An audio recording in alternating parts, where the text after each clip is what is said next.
वैशाख मास की अमावस्या तिथि को वैशाख अमावस्या कहा जाता है। इस दिन का धार्मिक दृष्टिकोण से विशेष महत्व बताया जाता है। आइए जानते हैं इस साल वैशाख अमावस्या किस दिन मनाई जाएगी। हिंदू धर्म में अमावस्या तिथि को विशेष रूप से पवित्र और फलदायक माना गया है। साल के हर महीने पड़ने वाली अमावस्या का धार्मिक दृष्टिकोण से अलग अलग महत्व होता है। इस दिन स्नान, दान और पूजा पाठ जैसे कर्म करने से व्यक्ति को शुभ फल की प्राप्ति होती है।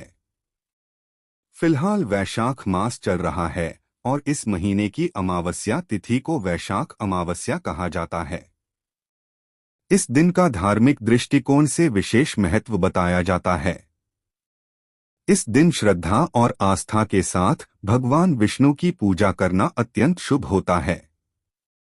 साथ ही पवित्र नदियों में स्नान करके जरूरतमंदों को भोजन, वस्त्र या धन का दान देना भी बहुत पुण्य का काम होता है।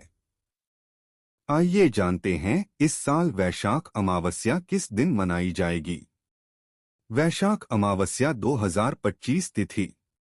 पंचांग के अनुसार साल 2025 की वैशाख अमावस्या की तिथि 27 अप्रैल को सुबह 4:49 बजे से शुरू होकर 28 अप्रैल को सुबह 1 बजे तक रहने वाली है।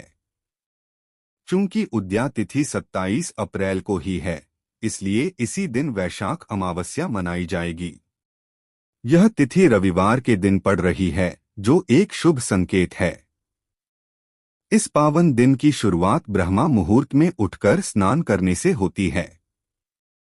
शुद्धता और सात्विकता का पालन करते हुए हरे रंग के वस्त्र पहनना शुभ माना जाता है। व्रत का संकल्प लेकर पितरों के लिए तर्पण कर उन्हें श्रद्धांजलि अर्पित की जाती है।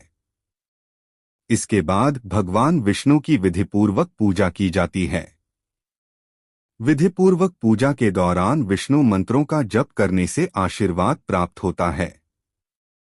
साथ ही इस दिन ब्राह्मणों को दान दक्षिणा देना और जरूरतमंदों की सहायता करना भी बहुत शुभ माना जाता है। पूजा विधि: 1. स्नान आदि कर मंदिर की साफ सफाई करें। 2. विष्णु जी का जलाभिषेक करें। 3. विष्णु जी का पंचामृत सहित गंगाजल से अभिषेक करें। 4. अब प्रभु को पीला चंदन और पीले पुष्प अर्पित करें। 5. मंदिर में घी का दीपक प्रज्वलित करें। 6. श्री विष्णु चालीसा का पाठ करें। 7. पूरी श्रद्धा के साथ हनुमान जी की आरती करें। 8. विष्णु जी को तुलसी दल सहित भोग लगाएं। 9. अंत में क्षमा प्रार्थना करें। महत्व: वैशाख अमावस्या के दिन दान और स्नान करने का विशेष महत्व माना जाता है। वैशाख की अमावस्या पर दान करने से पितृदोष के दुष्प्रभाव को कम किया जा सकता है। इसके अलावा वैशाख अमावस्या पर पवित्र नदियों में स्नान जरूर करना चाहिए। वहीं इस दिन गाय, कौवे और कुत्ते को भोजन कराने से जीवन के कष्ट दूर हो सकते हैं।